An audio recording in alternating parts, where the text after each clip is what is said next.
today I'm going to be doing the Bookmarks and Bookmarks tag, which I saw Sanne from Booksandquills do. So basically it is 9 questions all about bookmarks and books by mark and marks made by books. But anyway, let's get into it. The first question is, what are you currently using as a bookmark? And I am using this frog holographic one.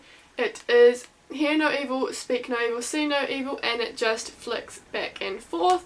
It used to have a tassel on it, but I've used it for so many years that the tassel has come off, and I just think it's really cute, so I've used this for quite a while. The next question is, what is the best thing you've ever used as a bookmark? Now, I wasn't quite sure how to answer this question. I thought back about all the bookmarks that I've used, and probably the best one was a bookmark made out of papyrus from Egypt, and it had hieroglyphics on it, and I just thought it was really cool. I'm not actually sure where that went. I think I lost it, but so that was quite cool, although I think the best one is the bookmark that I'm using at the moment. Question 3 is, what is the weirdest thing you've ever used as a bookmark? And to be honest, I don't think I actually have any. The weirdest thing would just be something that I'd found around me, maybe like a piece of rubbish or a piece of paper. But other than that, I haven't had any like properly weird bookmarks. Question 4 is, do you ever annotate, highlight or write in books? Why or why not? No, I don't, purely because I want to keep my books in pristine condition as well as I can. And I just don't like writing in or marking up books. If there's something interesting that I want to write down, I will write it on another piece of paper or in a notebook or something for later reference, but I don't like writing in it or highlighting just because it makes it look quite messy, and I like my books to be very neat. Next question is, share something that you found in a used book, library book, book that doesn't belong to you. I haven't found anything interesting like a letter or anything like that. I have found some money in a book that I got at a book fair. I was quite young, so I didn't really think much about it. I just thought, oh, some money. But yeah, nothing interesting like a letter or a note or anything like that. So yeah, maybe one day. Next question is, what books are in your collection by someone named Mark?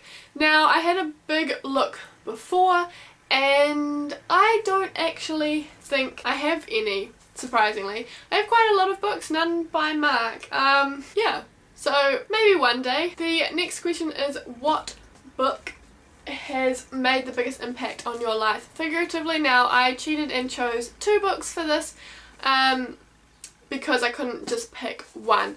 So the first book is Feed by M.T. Anderson, and basically it is about a future where everyone is connected to the internet and their bodies are basically like computers. I haven't read it in a long time, so I'm going to have to read it again, but this was one of the first books that got me thinking about kind of dystopian futures, which are my favourite kind of books. Yeah, this made quite a big mark, and it made me think about where technology is going nowadays. And the next book I picked for this question is Unwind by Neil Shusterman. This is again a dystopian future novel where in society teens can be salvaged for their body parts. Their parents can choose whether they go to get unwound, but basically this is a story about 3 people that are running away because they don't want to be unwound, and it's just their way of fighting the system basically. And so this is another one that got me interested in dystopian future novels, and so this is a good book which I also need to read again. The next question is, which book has made the biggest mark on your life? Literally, do you have any literary related tattoos? If not, what would you get? Now, I don't have any tattoos because I'm not old enough, although I do really want to get some. And so if I got a literary related tattoo, it would either be from Animal Farm or 1984 by George Orwell. If you haven't read Animal Farm, it is basically a satire of the Russian Revolution using animals. It is a very, very good book, very accurate to what actually happened during the Russian Revolution, but it's not so heavy on the facts, it just gets you kind of thinking. It's not very long, it wouldn't take you very long to read, but I love it. The quotes are quite gloomy as well, but I like that, and so I would get a quote from Animal Farm because this is probably my favourite book. Or I would get a quote from 1984, also by George Orwell. And this book is about a dystopian future where everyone is watched constantly, your thoughts are monitored, and everyone has to be in line. This is quite a sad and depressing book, but it makes you think a lot about society and governments and power, and so I would probably get a quote out of this. I probably wouldn't pick a very happy quote because the happy quotes in here don't make you think, whereas all the kind of power hungry quotes do, and so I would get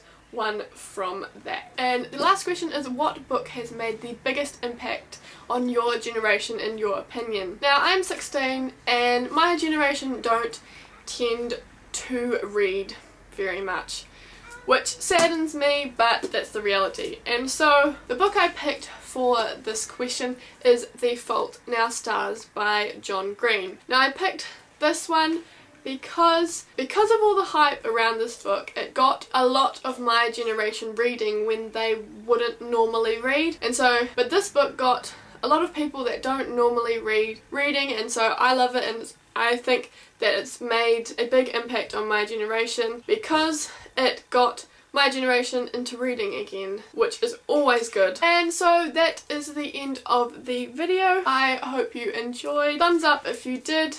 Subscribe if you want to see more of my face, and I will see you in the next video. Bye! Hello everyone, welcome to my channel. This is my first video